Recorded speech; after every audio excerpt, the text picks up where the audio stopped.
అదే RTV app వార్తల్ని క్షణాల్లో చదివే అవకాశం ఉంటుంది. ఒక న్యూస్ పేపర్, ఒక టెలివిజన్ ఛానల్ మీ చేతుల్లో ఎప్పుడూ ఉంటాయి.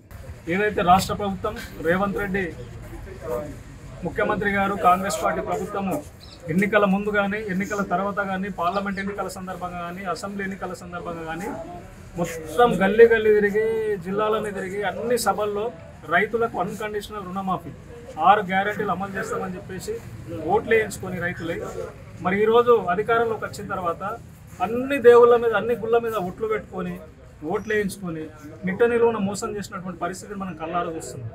ఈరోజు సంపూర్ణ రుణమాఫీ చేసినామని సంబరాలు చేసుకుంటున్నావు కదా రేవంత్ రెడ్డి గారు. హరీష్ రావును రాజీనామా చేయమంటున్నావు కదా. ఏ పల్లెటూరుకి వస్తావు రా, ఏ మండల కేంద్రంకి వస్తావు రా, ఏ జిల్లాకి వస్తావు రా, చూద్దాం.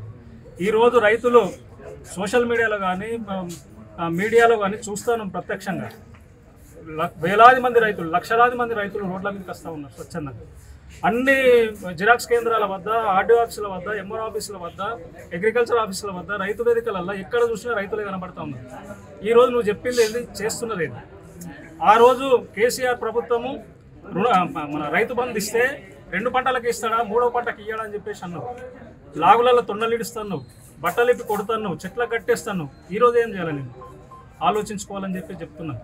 తెలంగాణ రైతాంగం పక్షాన ఈరోజు కేటీఆర్ గారి నాయకత్వంలో ఈరోజు యావత్తు BRS party Telangana Hyderabad Suchitra circle కి ఒక విశేషం. మీ లలిత జ్యువెలరీ సుచిత్ర సర్కిల్ కి వచ్చేసింది. ఆగస్టు 18న బ్రహ్మాండమైన ప్రారంభోత్సవం. Lalitha jewellery, A block, green park avenue, Suchitra road. మీ లలిత జ్యువెలరీలో ధరలు చెక్ చేయండి. డబ్బులు చాలా చాలా ఆదా చేస్తారు. డబ్బులు ఎవరికి ఊరికే రావు.